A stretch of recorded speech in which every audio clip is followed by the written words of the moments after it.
Il m'est apparu nécessaire de faire le point à mi-parcours de ce 26e concours. Comme vous l'avez rappelé, nous avons ouvert les candidatures en 2017. Nous venons de terminer, ou nous sommes en train de terminer, les épreuves qualificatives pour toutes les classes qui ont ce type d'épreuves à mettre en place.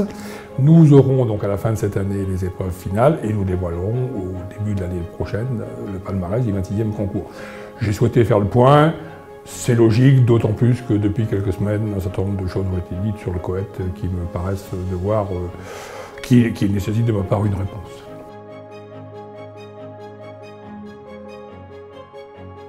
Le COET MOF, c'est une association.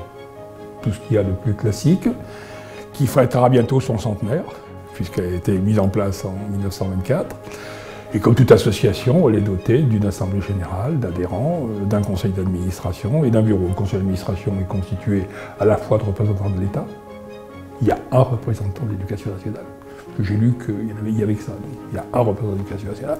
Il y a d'autres représentants de ministères. Il y a des représentants des employeurs, des représentants des salariés, des personnalités qualifiées, notamment au niveau des interprofessionnels. Et puis il y a un bureau qui est élu par ce conseil d'administration, dont je suis le président, dont j'ai l'honneur d'être le président. Je ne suis pas nommé par le président de la République, comme j'ai pu le lire sur certains réseaux sociaux.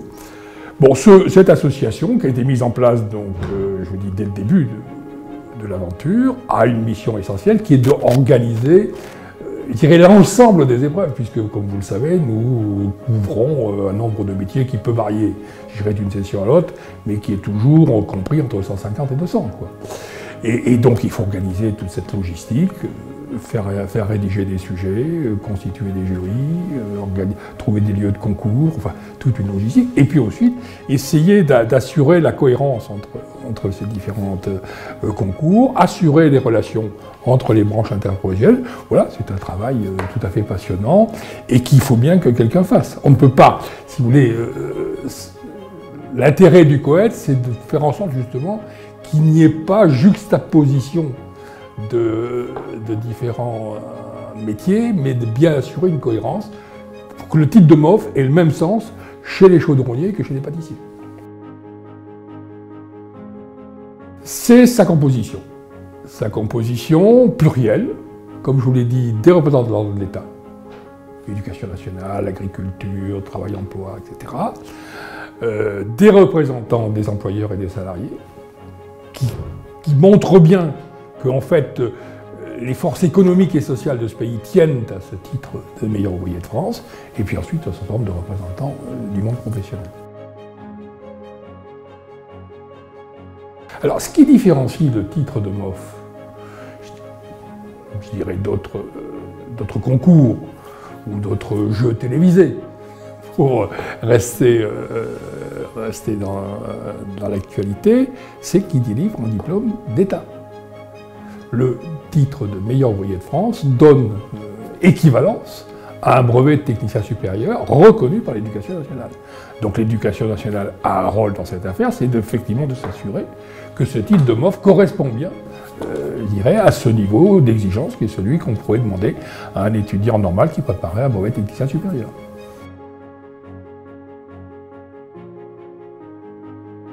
Il est évident que l'Éducation nationale a besoin des meilleurs ouvriers de France. Personnellement, dans le cadre du COET, je n'ai pas de compétences particulières, que ce soit en pâtisserie ou en chaudronnerie, pour prendre des exemples. Et donc il est logique de faire appel aux meilleurs ouvriers de France pour assurer, je dirais, pour garantir un certain nombre de choses sur ces épreuves. Ceci étant, on commettrait une grave erreur, je crois, et ça serait déontologiquement très contestable de ne faire appel qu'à des meilleurs ouvriers de France. La consanguinité n'est jamais une très bonne chose. Donc, très logiquement, les textes du COET sont extrêmement clairs sur le sujet. Dans les jurys, dans l'organisation des concours, il doit y avoir un maximum de 50% des meilleurs ouvriers de France. Que voulez-vous que je réponde? Et je ne vois pas pourquoi je voudrais dévaloriser le titre. Bon, là aussi, quelques chiffres. Depuis plusieurs sessions, le nombre de candidats tourne autour de 3000. Le nombre de lauréats est inférieur à 300. Ça veut dire une sélectivité de 1 sur 10. Si vous permettez à l'ancien haut fonctionnaire de l'Éducation nationale de vous préciser, 1 sur 10 c'est un taux de sélection très fort. Pour mémoire, on doit le retrouver en médecine ou dans les concours de nos plus grandes écoles. Bon, est-ce qu'il faut conserver ce taux de sélectivité? Probablement. Et j'ai lu quelque part, là aussi, c'est quelque chose qui m'a beaucoup surpris, qu'on voulait faire 3000 MOF. Donc, autant de MOF que de candidats. Vous conviendrez que ceci est relativement aberrant. Par contre, mon intime conviction, c'est qu'il n'y a pas assez de candidats. Je n'ai aucun doute, en tant que président du COET et mes collègues du jury partagent ce sentiment, les MOF que nous distinguons sont des hommes ou des femmes de qualité. Mais ce dont nous sommes sûrs aussi, c'est que nous passons à côté d'autres personnes. Parce qu'il n'y a pas une égalité d'accès au concours. Donc si on veut faire, si on double le nombre de candidats, on peut espérer, en gardant le même niveau d'exigence, on peut espérer faire le double de MOF.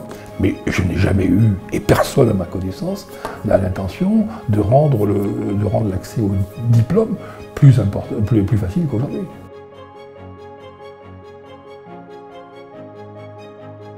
Écoutez, là aussi quelques chiffres. Je vous ai dit, 150 métiers à peu près. Ceux qui ont nécessité d'organiser des épreuves qualificatives sont à peu près un peu plus de la moitié. On vient d'en faire 80 sans moindre incident, tranquillement. Hein, tout le monde accepte les règles du jeu. Deux classes nous ont posé problème.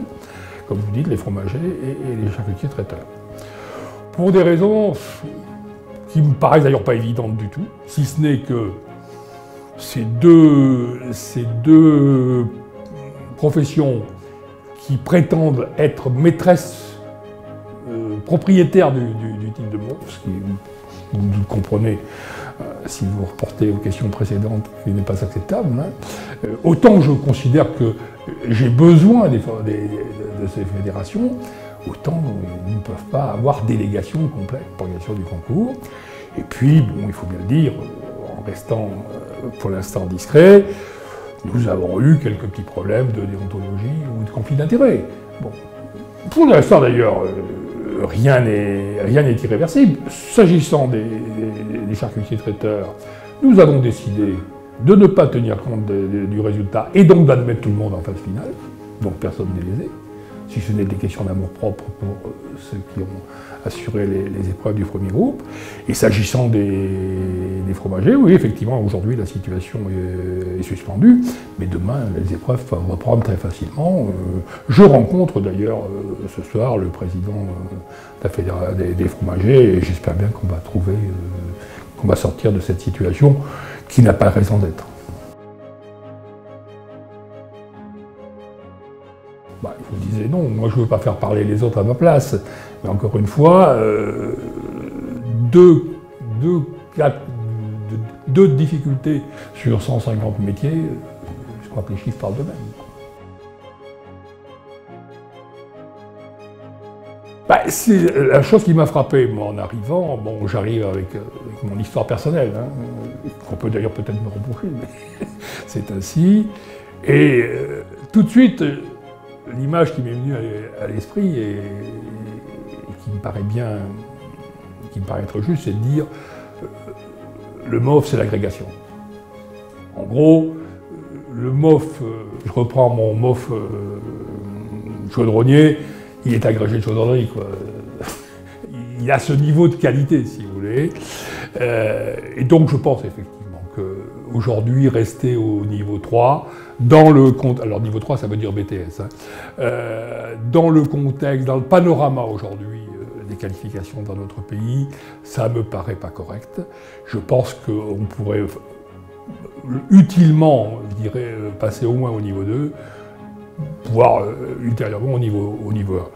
Là-dessus, je veux dire, s'il y a quelqu'un qui est en capacité de mener cette négociation avec le ministère de l'Éducation nationale, puisque in fine, ou le ministère du Travail, in fine, c'est quand même ces deux ministères qui auront la décision, je pense être l'homme de cette situation. Je vous redis, je crois qu'effectivement, on ne peut pas rester au niveau 3 ne me paraît pas correct. Mais justement, pour revenir sur notre point, j'ai vu qu'on disait ce diplôme est complètement phagocyté par l'Éducation nationale. Alors tantôt il est phagocyté par l'Éducation nationale, tantôt il est phagocyté par le COET, et tantôt COET et l'Éducation nationale sont confondus. C'est le seul diplôme, entendez bien, monsieur, c'est le seul diplôme à ma connaissance qui soit délivré par un jury qui n'est pas justement purement enseignant. Puisque le jury général, qui est présidé par un de mes collègues, inspecteur général de l'éducation nationale, comprend des inspecteurs généraux, ou pas généraux d'ailleurs, des enseignants, mais aussi des professionnels. Enfin, c'est un jury totalement diversifié et 50% de meilleurs ouvriers de France. J'espère que ce petit point, ou cette petite mise au point, je ne sais pas ce qu'il faut dire d'ailleurs, permettra que tout le monde retrouve un peu de sérénité. Comme je vous l'ai dit, on est au milieu du gué. Moi, je vous donne rendez-vous pour les épreuves finales de cette fin d'année. Et puis, il y aura en 2019, comme chaque fois, une grande fête pour la remise des, je sais pas, 200, 250 lauréats de ce 26e concours.